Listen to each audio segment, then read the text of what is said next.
Hello friends, precious moments with জয়ের আর একটা নতুন ভিডিওতে আপনাদের সকলকে স্বাগত। আমি এখন রয়েছি ভারতের সেই শহরে যা বিশ্বের সবচেয়ে প্রাচীন জীবন্ত নগরীগুলোর মধ্যে একটা। বলা হয় এই শহর যত পুরনো তার চেয়েও পুরনো এর আত্মা। আর তাই তো এখানকার প্রতিটা ইটে, প্রতিটা গলিতে, প্রতিটা ঘাটেই মিলে মিশে একাকার হয়েছে এদেশের ধর্ম, সংস্কৃতি ও হাজার হাজার বছরের ইতিহাস। এখানে প্রতিদিন সূর্যের প্রথম আলো গঙ্গার ঢেউ ছুঁয়ে ছড়িয়ে পড়ে শহরের প্রতিটা নিঃশ্বাসে, জাগিয়ে তোলে অনন্ত সময়ের স্রোতে ভেসে থাকা নগরীর জীবনের ছন্দ। সারা দেশের কাছে এ শহর হলো তার আধ্যাত্মিক রাজধানী। কেউ একে বলে কাশী বিশ্বনাথ ধাম, কেউ বলে বারাণসী, আবার কেউ ভালোবেসে ডাকে বেনারস।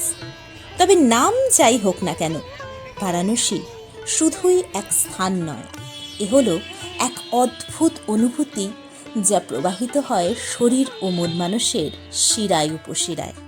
তাই তো মার্ক টওয়েনের বিদেশি মনও এই শহরের স্পর্শে বলে উঠেছিল, বেনারস ইতিহাসের চেয়েও পুরনো, ঐতিহ্যের চেয়েও প্রাচীন, কিংবদন্তির চেয়েও প্রাচীন, আর এই সকল মিলিত প্রাচীনদেরও দ্বিগুণ প্রাচীন।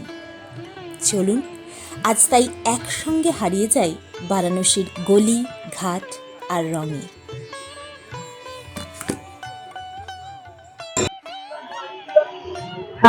মোটামুটি আরো আধা ঘন্টা আগে প্রায় 10টা নাগাদ আমরা এসে পৌঁছালাম আমাদের আধ্যাত্মিক রাজধানী বারাণসীতে। তো আমরা যে জায়গাটায় রয়েছি এটা হচ্ছে হরসি জায়গাটা।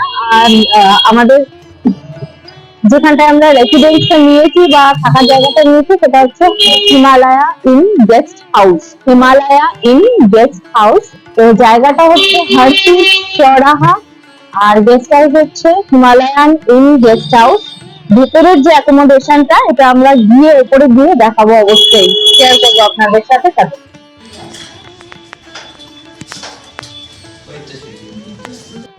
এই হচ্ছে আমাদের স্টে, এটা এন্ট্রান্স দিয়ে ঢুকলে এই একটা স্পেস, এখানে 3টে বেড, টেবিল, টিভি, একটা কাবার্ড, এখানে একটা টেবিল, একটা মিরর, পাশে একটা ছোটো ব্যালকনি, এখানে একটা ওয়াশ বেসিনও আছে, এইখানে কমন স্পেস, এখানে একটা ওয়াশ বেসিন আছে, এখানে একটা বেডও আছে। এরপরে এটা একটা টয়লেট, এটা ইন্ডিয়ান স্টাইল।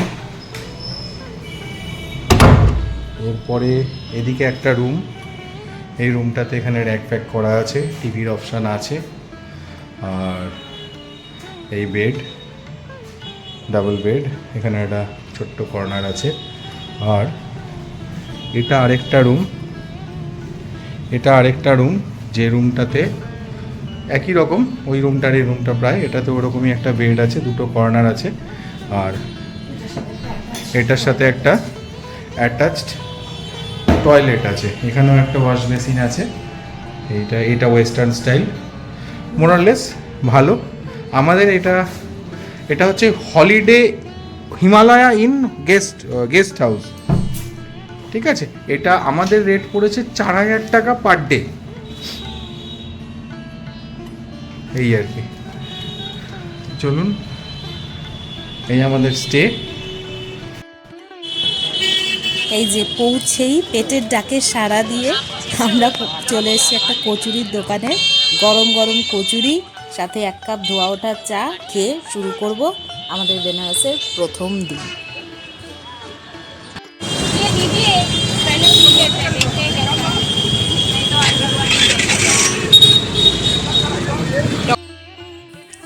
বেনারস শহরটার ইতিহাস যেমন জীবন্ত, তেমনই বিখ্যাত এখানকার খাবারের ইতিহাস। সত্যি বলতে একে খাদ্যরসিকদের স্বর্গ বলা চলে।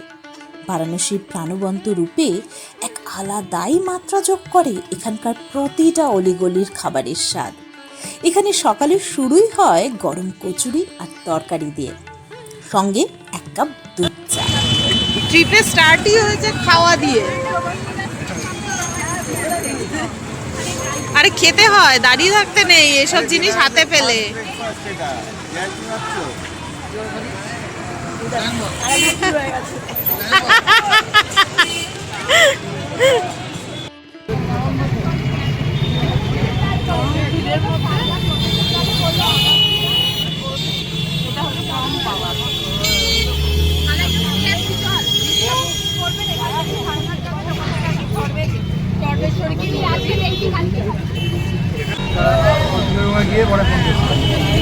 দেখি জিনিসটা দেখি একবার।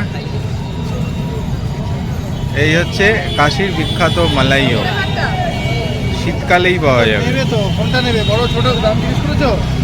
30-50, 30-50, 30-50। বড়টাই না, বড়টাই না। আর ছবি হচ্ছে না কিন্তু, এটা কিন্তু সিনেমা আছে।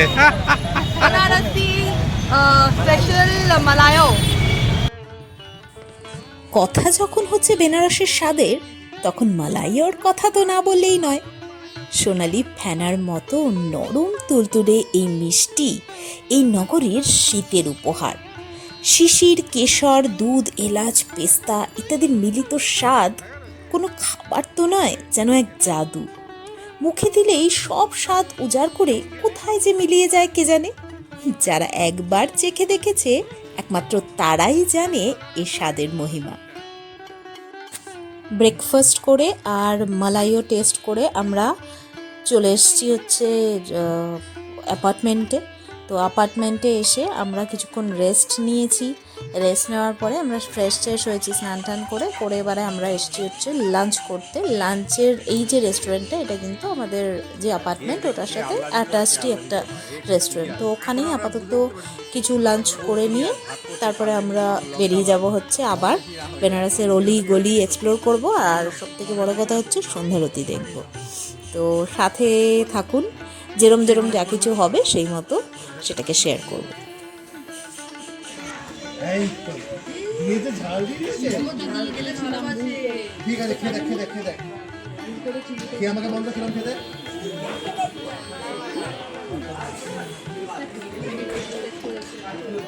এই মাছগুলো কি মাছ? পনির আছে, পনির আছে তো? পনির আর মাশরুম আর কিছু না। বেবি কর্ন আছে, বেবি কর্ন।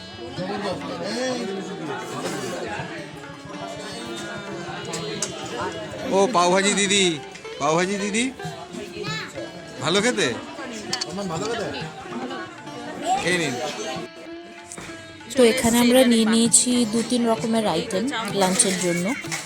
একটা আছে হচ্ছে পাওভাজি নেওয়া হয়েছে, নেক্সট হচ্ছে এই একটা মিক্সড নুডলস টাইপের নেওয়া হয়েছে, যেটা মানে এগুলো কোনোটাই কিন্তু ননভেজ নয়, ভেজ। তো পনির দিয়ে রয়েছে, এটা মিক্সড নুডলস টাইপের পনির, তারপরে বাঁধাকপি ওইসব দিয়ে। আর আরেকটা নেওয়া হয়েছে হচ্ছে পরোটা আর ডাল মাখানি। তো এইরকম 2-3টে আইটেম নেওয়া হয়েছে, যেটাকে সবাই শেয়ার করে ঠরে খাওয়া হবে। তোমার প্লেট। হ্যাঁ, খাওয়ার কাছে কোন কি চলে আসবে, সবাইকে খেতে হবে। তুই পনির ভালোবাসিস তো?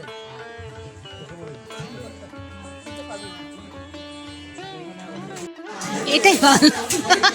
ওরা ঝগড়া করছে, আমি তুলি। হাতি বাদ দে, হাতি বাদ দে, চলো হাতি। দুপুর আরে এদিকে দেখ, আমার দেখা হয়ে গেছে। পনির মাখানি। আরে কোনো লোকই তো নেই, তো রুটি। আপনি বললেই তো নেই, নিজেরা মারামারি করছো। আচ্ছা, পনির মাখানি খেয়ে তোর পনির হয়ে যাবে। লাঞ্চ শেষে আবার আমরা বেরিয়ে পড়েছি বেনারসের অলিগলি ঘুরে দেখতে। আর অলিগলি ঘোরা মানেই তো হচ্ছে যে খাবারের স্বাদও চেখে দেখা আর ছোট ছোট গল্পগুলোকে খুঁজে বার করা। তো চলুন সেই গল্পের সাক্ষী আমরাও হই, আপনাদেরকেও করি।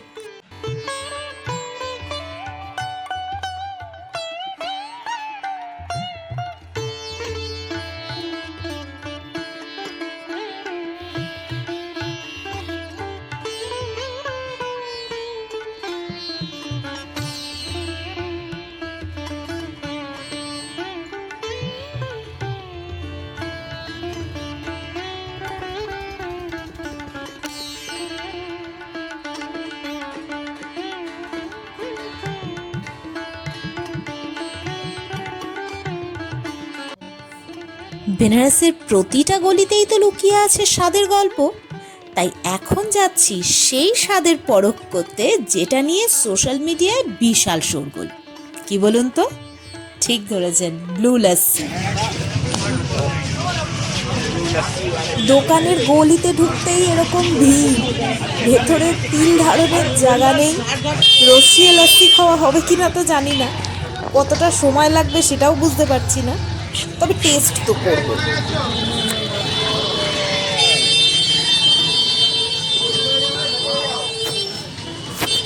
এই সামনেটায় চলছে লাস্সি বানানো।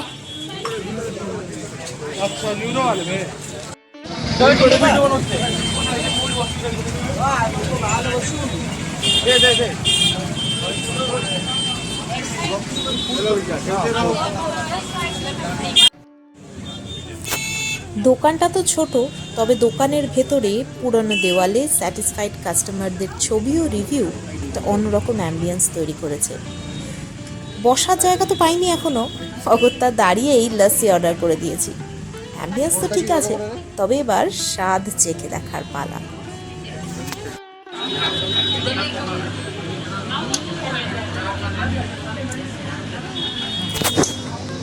প্রায় মিনিট 40-45 অপেক্ষার পর অবশেষে হাতে এলো ব্লু লাস্সি। না, সত্যি বলতে আমরা কিন্তু এই নীল দোকানের লস্যির তেমন গুণমুগ্ধ হতে পারলাম না, কারণ বেনারসি লাস্সির যে ঐতিহ্যবাহী স্বাদের প্রত্যাশা আমাদের ছিল, তা কিন্তু একেবারেই পূরণ করতে পারলো না এই ব্লু লাস্সি। কাজেই আমাদের মতে কিন্তু ব্লু লাস্সি ওভারহাইপড। তবে আপনাদের কি মত জানাবেন কিন্তু কমেন্ট সেকশনে।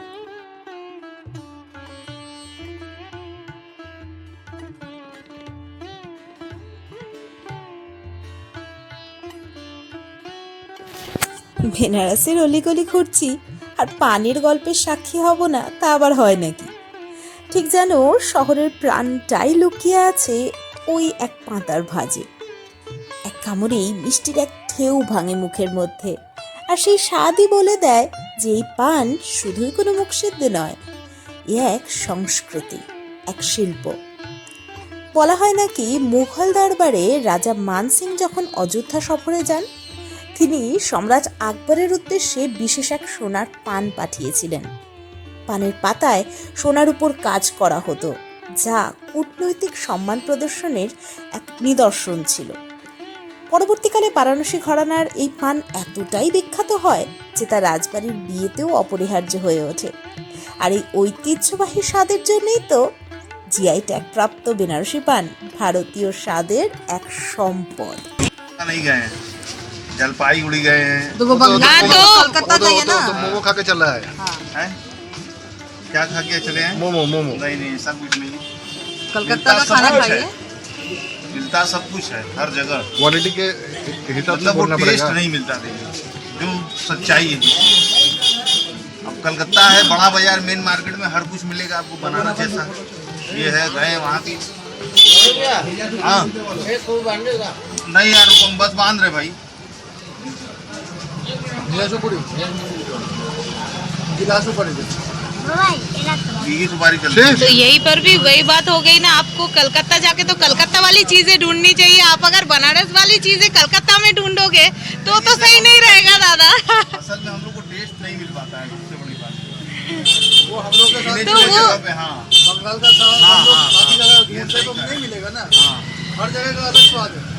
और सबसे बड़ा वहाँ नॉनवेज ज़्यादा चलता है, नॉनवेज बेस्ट है वहाँ पर। आप पूरा वेज हो ना? हाँ हम लोग वेज रखते हैं। रेट बढ़िया আছে আবার একটা আছে।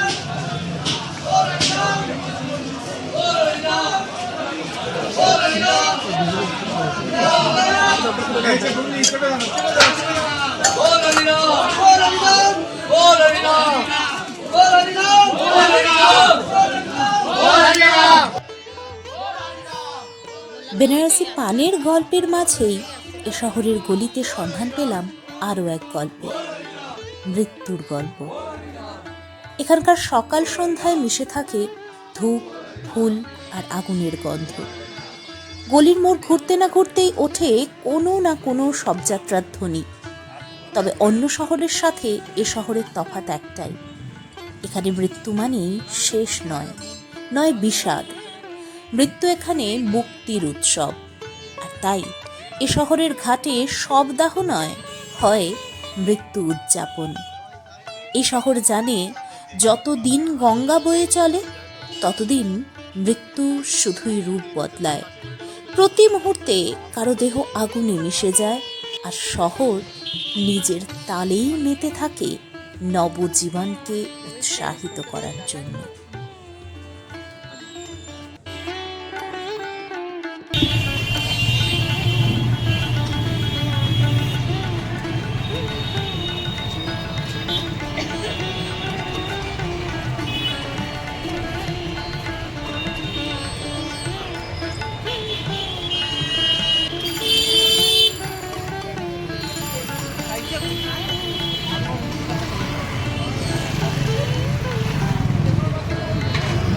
জায়গা পেলে এখন আমরা যাচ্ছি দশাশ্বমেধ ঘাটে গঙ্গা আরতি দেখার জন্য।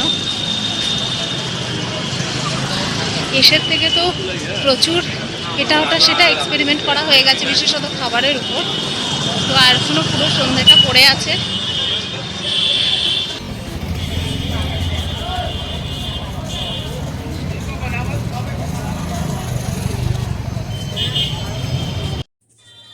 বেনারসের এক অদ্ভুত দ্বিচারিতা হলো যে এখানকার প্রতিটা ইমারতের দিকে চোখ তুলে চাইলেই মনে হয় সময় যেন এখানে সেই কবেই থেমে গেছে, না জানি কত হাজার হাজার বছর আগে। আবার একটু দৃষ্টি সরিয়ে অলিতে গলিতে ঘাটে দোকানে তাকাতেই ফুটে ওঠে জীবনের অবাধ প্রবাহ। এখন ঢুকছি মণিকর্ণিকা ঘাটে, যেখানে মৃত্যুই জীবনের আরেক নাম।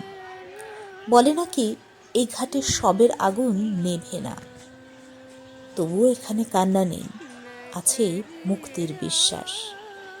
আর কথায় তো বলি, বিশ্বাসে মিলায় বস্তু, তর্কে বহুদূর। তাই তো মানুষ এখানে আসে দূর দূরান্ত থেকে শুধু শেষ নিঃশ্বাসটা ফেলতে।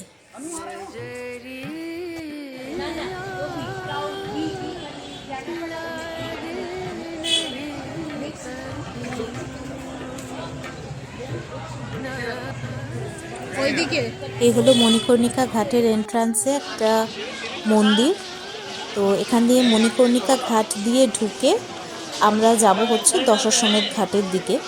তো মাঝে যে ঘাটগুলো পড়বে সেটা ঘুরতে ঘুরতে আমরা দশাশ্বমেধ ঘাটে যাব, আর সেখানেই যে গঙ্গারতিটা হবে সেটা সন্ধ্যেবেলায় দেখব।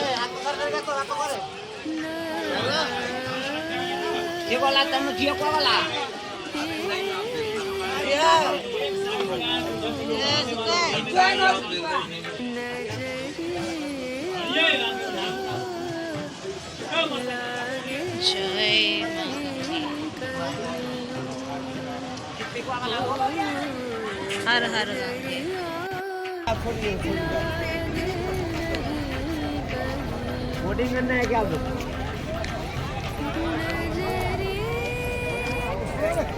এখান থেকে গঙ্গারতি দেখার জন্য বোটের বুকিং নেওয়া হয়ে থাকে।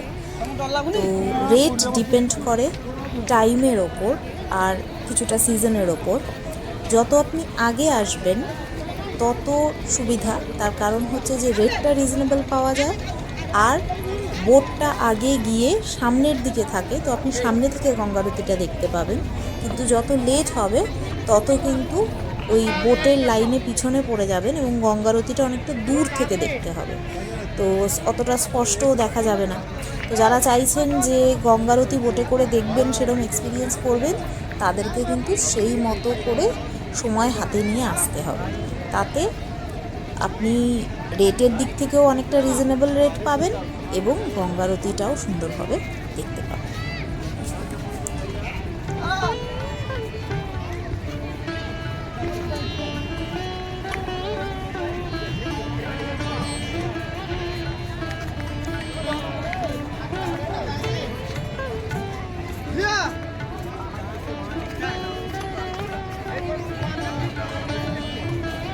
আমরা এখন মণিকর্ণিকা ঘাটে, কাশীতে মণিকর্ণিকা ঘাট হচ্ছে বিখ্যাত ঘাট, এটা কাশীর শ্মশান ঘাটও বটে। এছাড়াও কাশীতে অসি ঘাটেও সপ্তাহ হয়, এই দুটোই মূলত কাশীর শ্মশান ঘাট। এবার আমরা এই মণিকর্ণিকা ঘাট থেকে ঘাট বরাবর আমরা ঘাট হয়ে হয়ে চলে যাব দশাশ্বমেধ ঘাটে গঙ্গারতি দেখতে। এখন মণিকর্ণিকা ঘাট থেকে আমরা এই মুহূর্তে এসে পৌঁছেছি, এটা ললিতা ঘাট। ললিতা ঘাট কাশীর খুব সুন্দর একটা ঘাট, শান্ত, খুব লোকজনের ভিড়ও কম, খুব সুন্দর ঘাট। এই ঘাটটা নেপালের রাজা রাজেন্দ্র বিক্রম 7 তৈরি। এখানে একটা দেখবেন মন্দির আছে কাঠের তৈরি, নেপালি স্টাইলের মন্দির, মন্দিরটা ললিতা দেবীর মন্দির। এই বলা হয় এই মন্দিরটা নাকি পশুপতিনাথ মন্দিরের আদলে তৈরি। ঘাটটা বেশ ভালো, শান্ত নিরিবিলি ঘাট। আমরা এই মিরঘাটে এবার এসে পৌঁছেছি ভৈরবী ঘাটে। এই ঘাটটার আধ্যাত্মিক গুরুত্ব কাশীতে অনেকটাই। এই ঘাটটা নিবেদিত দেবী ভৈরবীর উদ্দেশ্যে, যিনি হলেন এক শক্তির তেজস্বিনী রূপ এবং ভৈরবের সহচরী। তাই বিশেষ বিশেষ তিথিতে এখানে কিন্তু তান্ত্রিক সাধনা, শক্তি পূজা এগুলো হয় এবং ধ্যান বা অন্যান্য পূজা পাঠের জন্য এই ঘাটটা বিখ্যাত। এখানে বেশ একটা দেখছি বাজার মতন বসেছে, বিভিন্ন গিফটের আইটেমও পাওয়া যাচ্ছে। এখান থেকে দেখছি কিছু কেনা যায় কিনা। এখানে এই গঙ্গা আরতি, গঙ্গা প্রদীপ, ফুল এ সমস্ত বিক্রি হচ্ছে। এই পরেই আমরা পৌঁছে যাব দশাশ্বমেধ ঘাটে। আমরা এসে গিয়েছি দশাশ্বমেধ ঘাটের কাছাকাছি। এই দেখুন কাশীর বিখ্যাত ছাতা, যেগুলো আমরা বিভিন্ন সময় দেখেছি সিনেমাতে বা অন্য জায়গাতে। এসে পৌঁছলাম দশাশ্বমেধ ঘাট। গঙ্গা আরতির প্রস্তুতি চলছে। আমরা একটা বেশ ভালো ভিউ পয়েন্ট পেয়েছি, যেখান থেকে আমরা এই গঙ্গা আরতিটা দেখব। খুব সুন্দর, অসাধারণ পরিবেশ, প্রচুর লোক, সবাই আসছেন গঙ্গা আরতি দেখতে। যেমন ঘাটে লোক আছেন, তেমন নদীতে নৌকো নিয়েও প্রচুর লোক এসছেন গঙ্গা আরতি দেখতে। দারুণ একটা অভিজ্ঞতা, অসাধারণ পরিবেশ, আপনারাও দেখুন।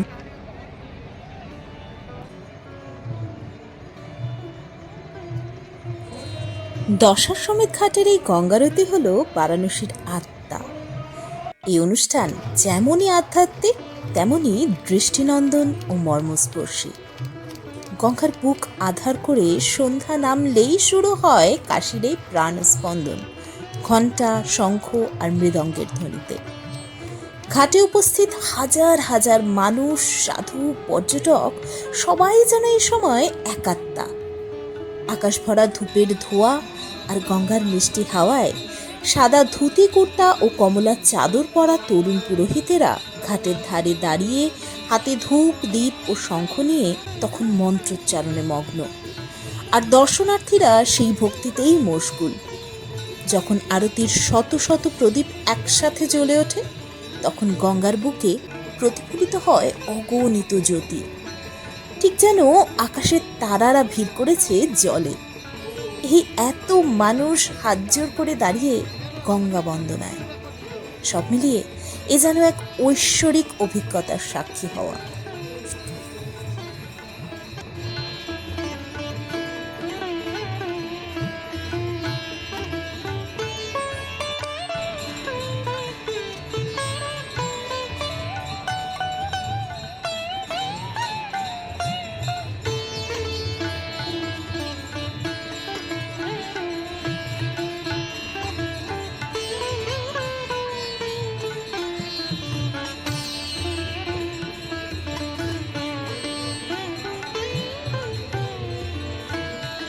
महादेव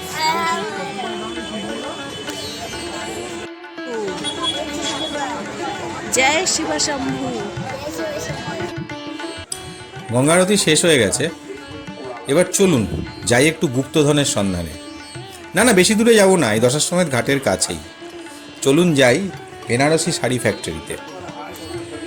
বেনারসে এসছি, আর বেনারসি এক্সপ্লোর করব না তাহলে তো সমস্যা, সে তো করা যাবে না ভাই, যেতেই হবে। তো চলুন যাই বেনারসি শাড়ি ফ্যাক্টরিতে, বাকিটা যেতে যেতে বলছি। এই হচ্ছে বেনারসি শাড়ি ফ্যাক্টরি। এটা দশাশ্বমেধ ঘাটের খুব কাছেই আছে। খুব অথেন্টিক জায়গা, প্রোডাক্ট কোয়ালিটি খুবই ভালো। আমরা দেখলাম এখানে বিভিন্ন রেঞ্জের শাড়ি আছে। একটু বেনারসি শাড়ির ইতিহাসটা বলি আপনাদের এর মধ্যে। বেনারসি শাড়ির ইতিহাস যতদূর জানা যায় মহাভারতেও বেনারসি শাড়ির উল্লেখ আছে। তবে সত্যি কথা বলতে বেনারসি শাড়ির সেই রকম ইতিহাস যেটা গ্রাহ্য ইতিহাস, সেটা 600-700 বছরের। মুঘল আমলেই মূলত বেনারসি শাড়ির এই প্রচারটা শুরু হয়। তখন মুঘল সম্রাটদের পৃষ্ঠপোষকতায় বেনারসি শাড়ির প্রচার এবং প্রসার সবই হয় এবং বেনারসি শাড়ির উৎকর্ষতা বাড়ে। কীরকম? সেই সময় মূলত বেনারসি শাড়িটা তৈরি হতো রাজা রাজরা আমির ওমরাহ ধনীদের জন্য। তো স্বাভাবিকভাবেই তার যে কাজ, জরির কাজ বা জড়োয়ার কাজ যেটা হতো, সেটা পুরোটাই হতো সোনা বা রূপোর সুতোয়, এবং তার সাথে সেটা ইন্ডিভিজুয়াল হতো। মানে কোনো একটা শাড়ি যদি কোনো একজনের জন্য তৈরি করা হতো তাহলে আরেকটি শাড়ি সেরকম হতো না। তো এটা পুরোটাই সেই সময়কার তাঁতি এবং সেই সময়কার যারা শিল্পী ছিলেন তাদের ক্রেডিট, যে তারা এইভাবে প্রত্যেকটা ইন্ডিভিজুয়াল শাড়ি তৈরি করতে পারতেন। আজকের দিনে সেই বেনারসি শাড়ি সর্বজনগ্রাহ্য হয়েছে, সবাই পরেন, কিন্তু এর যদি কৃতিত্বটা দিতে হয় তাহলে এই রাজকীয় সময়টাকেই দিতে হবে, যে সময় এই বেনারসি শাড়ির প্রচার এবং প্রসার পশ্চিমে ইউরোপ থেকে পূর্বে চীন অবধি হয়েছিল। তো যাই হোক, আমরা সেই বেনারসি শাড়ি দেখতে এসেছি। অসাধারণ সমস্ত শাড়ির কালেকশান এখানে রয়েছে এবং খুবই অথেন্টিক কোয়ালিটি, অথেন্টিক জিনিস। এদের রেঞ্জ শুরু হচ্ছে 400-500 টাকা থেকে, ওপরে প্রচুর ওপরে অবধি যাওয়া যেতে পারে। তবে এরকম নয় কিন্তু যে এই 400-500 টাকা যে শাড়িগুলো সেগুলো খুব ফেলনা কোয়ালিটি বা খুব বাজে। যথেষ্ট ভালো কোয়ালিটি এবং যথেষ্ট ভালো জিনিস এই দামে আমরা এটা পাচ্ছি। এখানে আমরা দু একটা কিনলাম, খুবই ভালো জিনিস পেয়েছি। আপনারাও আসলে অবশ্যই এখানে দেখতে পারেন। বাইরে বেড়াতে গিয়ে একটা অথেন্টিক কেনা জায়গা পেলে কেনাকাটা করতে অবশ্যই সুবিধে হয়। তো এখানে সেই অথেন্টিসিটিটা আছে, অথেন্টিক জায়গা, ভালো জিনিস। ও হ্যাঁ, আরেকটা কথা বলে দিই, এটা কিন্তু কোনো পেইড প্রমোশন নয়। আমরা কিনতে গিয়ে যা পেয়েছি অ্যাকচুয়াল তা দিয়ে আপনাদের জানালাম। বেনারসি শাড়ি কিনে এবারে পকোড়া চাট।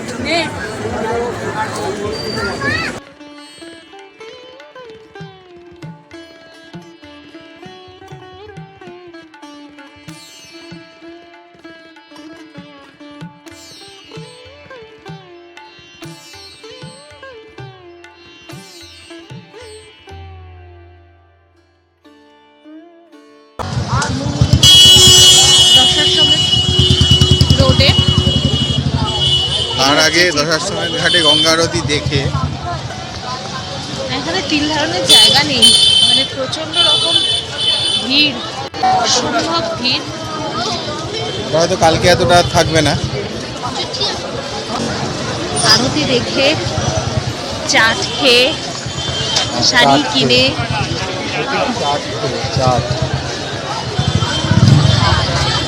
নেক্সট আমরা এগোচ্ছি হচ্ছে ডিনারের দিকে। চলুন, প্রচুর ভিড় ঠেলে আমরা ফাইনালি এসে পৌঁছেছি আমাদের ডিনার ডেস্টিনেশনে, স্যাফরান, যেটা বেনারসের একটা বিখ্যাত রেস্টুরেন্ট। আর এটা একটা নিরামিষ রেস্টুরেন্ট। বেনারসের বেশিরভাগ রেস্টুরেন্টই আপনি যে পাবেন সেটা কিন্তু নিরামিষ অপশানই পাবেন। তো এটা গদুলিয়া মোড়ের কাছে অবস্থিত। আমাদের ডিনারও চলে এসছে। সারাদিনে আজ অনেক অ্যাক্টিভিটি হয়েছে।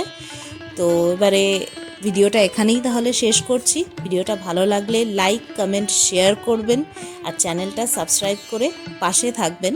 তাহলে দেখা হবে পরের এপিসোডে।